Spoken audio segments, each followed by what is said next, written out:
Small unit tactics refers to the strategies and techniques used by small groups of military personnel, typically ranging from squad to platoons, to accomplish specific objectives in combat.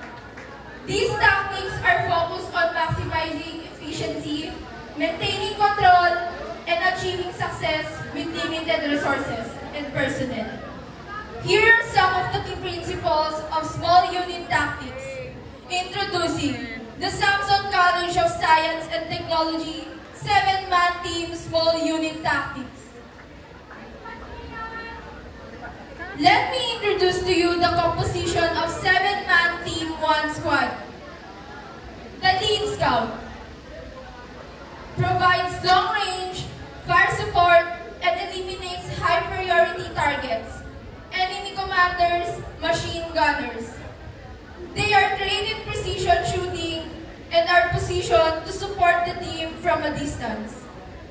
Equipped with M16 rifle,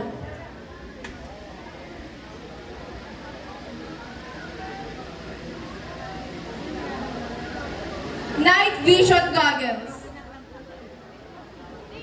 map, compass, first aid kit, pistol, and his body, the guide, is closely related to that of the lead scout, but it often extends beyond the immediate task of scouting to include a broader responsibility for leading and educating a group or team in various environments. While the lead scout is more focused on reconnaissance, observation, and ensuring the safety of the team by identifying threats or obstacles. The guide often has a more comprehensive role in leading and assisting people through unfamiliar or challenging escape. Equipped with M16 rifle, map,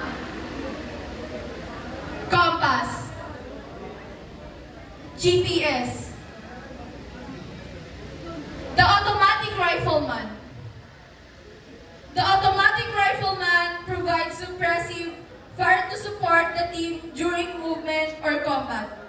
They carry a light machine gun to keep enemy forces suppressed and allow the team to maneuver. Equipped with light machine gun, maintenance kit, extra ammunition.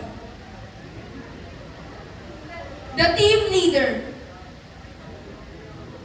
is responsible for the team's performance, ensuring that all tasks are carried out effectively and efficiently. His responsibilities: overall leader and decision maker for the team, ensures the mission objectives are met while keeping the team coordinated and safe, develops the mission plan, assign tasks, and manage resources, makes tactical decisions in the field, and communicates with higher command. Equipped with M16 rifle,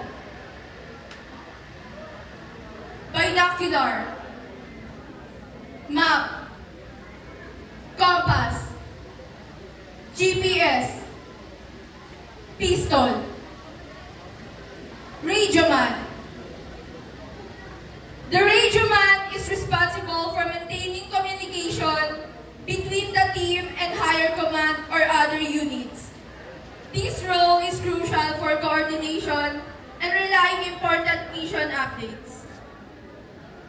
Equipped with M16 rifle, radio, flashlight, smoke grenade, contact man, is typically associated with military, law enforcement, or covert operation, but it can also be used in other contexts where communication is critical.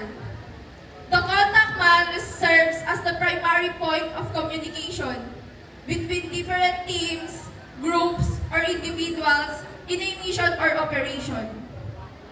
Their responsibility responsibilities can vary depending on the nature of the operation, but they generally focus on maintaining contact, coordinating movements, and ensuring the right information is passed along at the right time. Equipped with M16 rifle, civilian gun, knife, tail scout. A tail scout is a role often found in military, law enforcement, or reconnaissance missions. The main responsibility of tail scout is to monitor the rear of a team or group during an operation to ensure that no one is following or attacking from behind.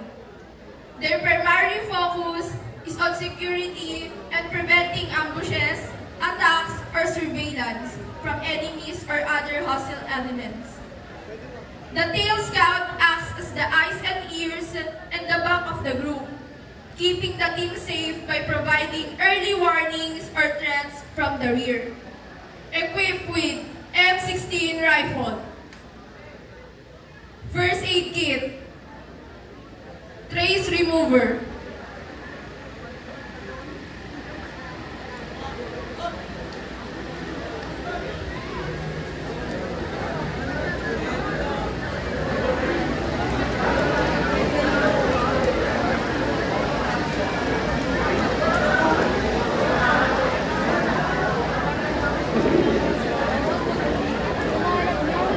now, we will witness the operation A7-man raid attack by a 7-man team small unit.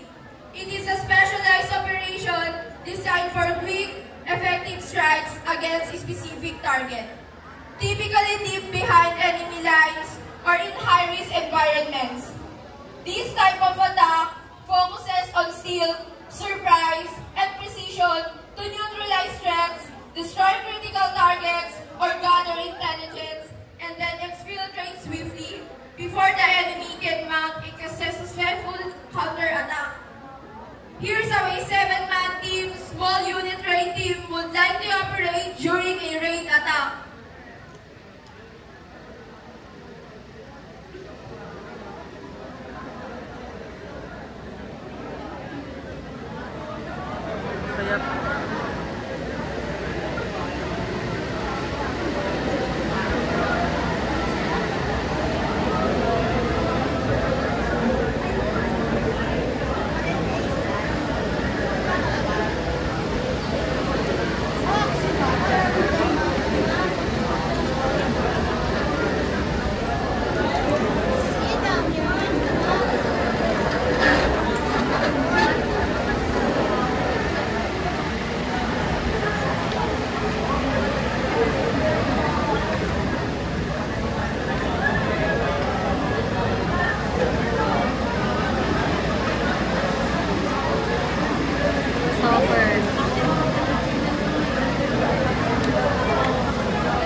The assault team recovered the rifle and the security team secured the area. Masaya po na sa likod.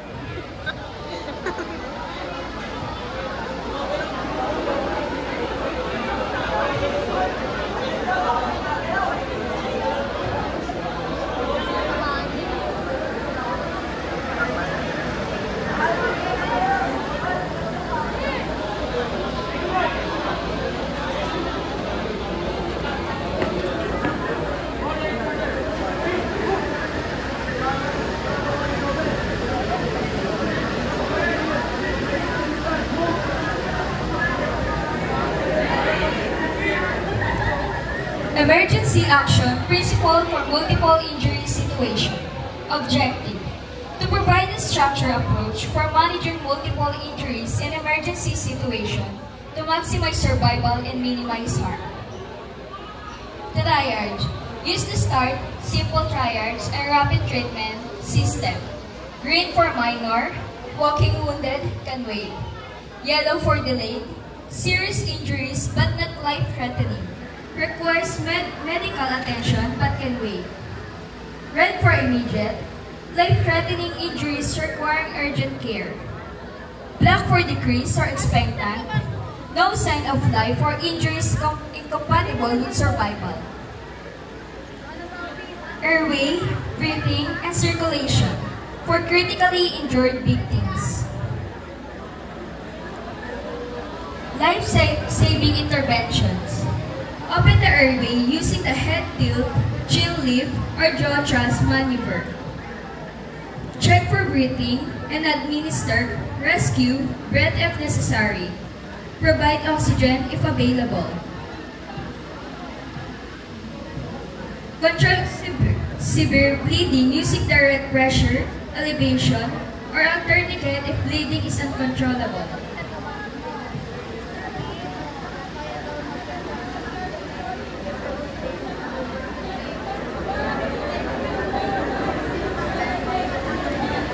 Keep victims warm, elevate legs, and reassure them.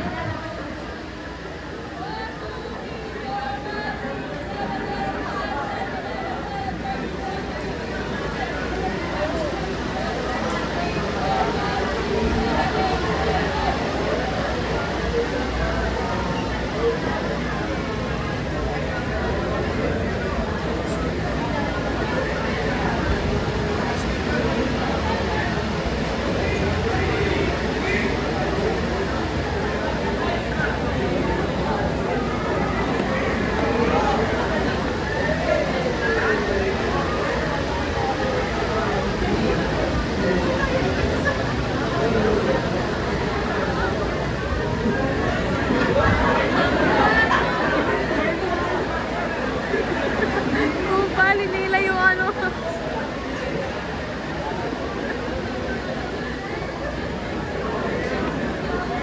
Bahay.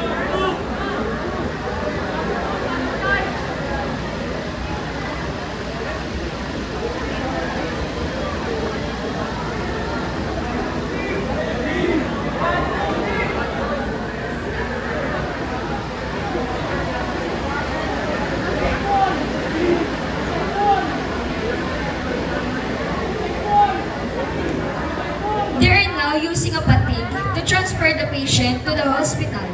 We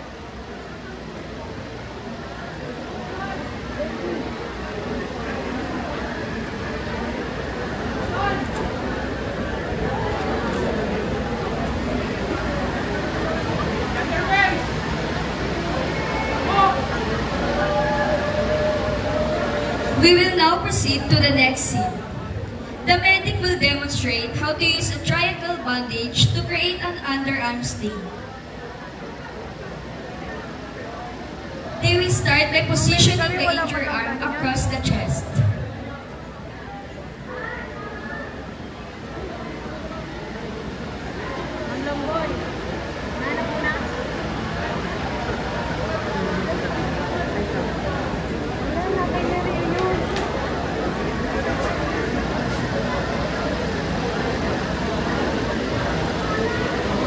The medic takes the triangle bandage and places it under the injured arm.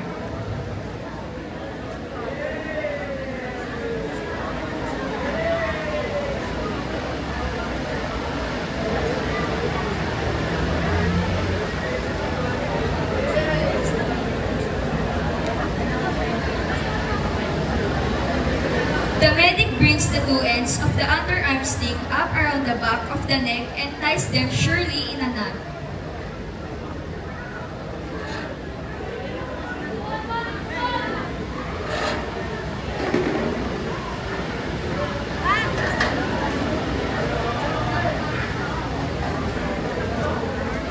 Finally, the medic ensures that the sling is secure and that the injured person is comfortable. We will now proceed to the next scene. The medic will demonstrate how to treat a facial burn by covering it with a sterilized dressing. It's important to avoid breaking any blister to prevent further damage or infection.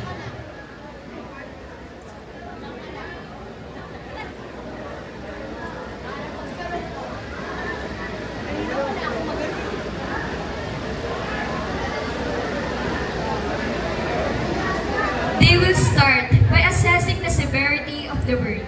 It's important to identify if the burn is minor or severe. For a facial burn, we focus on quick care to prevent infection and further harm.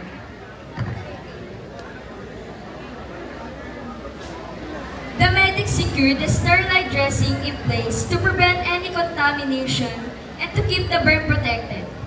They ensure that the dressing is not too tight, allowing the burn to breathe and reducing the risk of infection.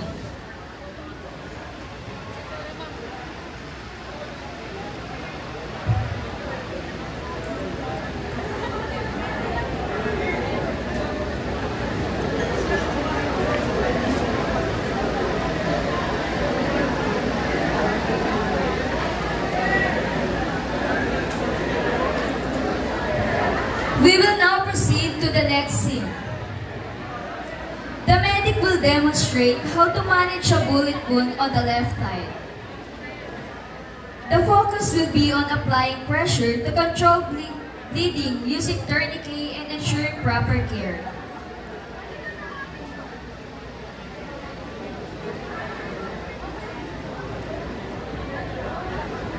The medic places a sterilized dressing over the wound to further control bleeding and protect the area from infection.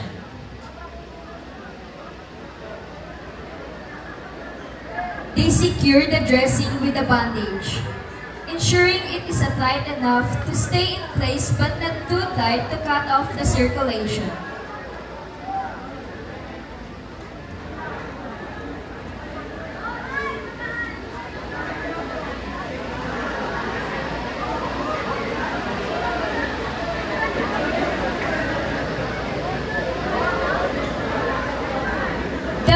Reassure the injured person and keeps them as calm and still as possible. It's important to keep the person still to prevent further injury or dislodging of the bullet.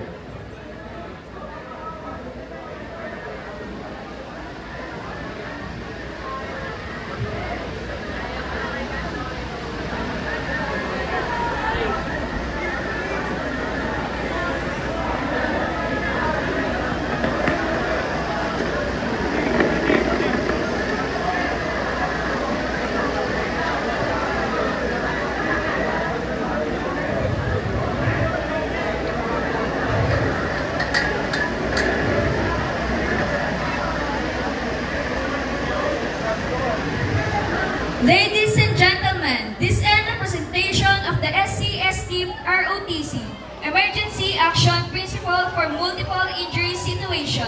Thank you and have a nice day.